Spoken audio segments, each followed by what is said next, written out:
Assalamualaikum warahmatullahi wabarakatuh. Waalaikumsalam warahmatullahi wabarakatuh.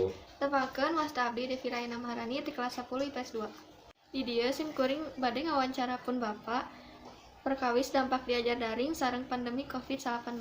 Mangga tepangkeun. Assalamualaikum warahmatullahi wabarakatuh.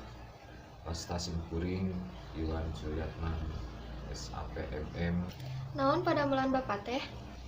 Sim kuring gaduh pademelan salaku PNS di pemerintah Provinsi Jawa Barat, anu tepatna di Gedung Sate.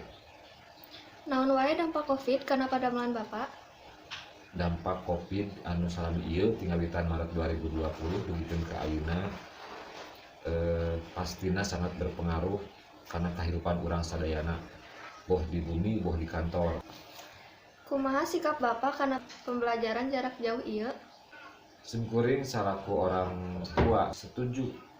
Kan kumari upami misalkan diajar ka sakola mah upami tatap muka ya otomatis kan tidak teu aya anu tiasa ngajamin bahwa antar siswa itu terbebas tina Covid. Kumaha pendapat Bapak kanu ngalanggar protokol kesehatan?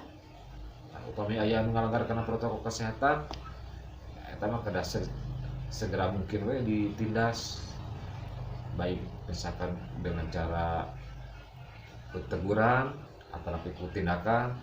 Margi protokol kesehatan itu kan salah sawios cara kanggo ngahindari penyebaran Covid-19. Naon harapan kapayuna sabada Covid teu aya? Harapanana hoyong sapertos sate acan aya Covid deh gitu, normal sapertos biasana. Sakitu wawancara abdi sareng pun Bapak. Wassalamualaikum warahmatullahi wabarakatuh. Assalamualaikum warahmatullahi wabarakatuh.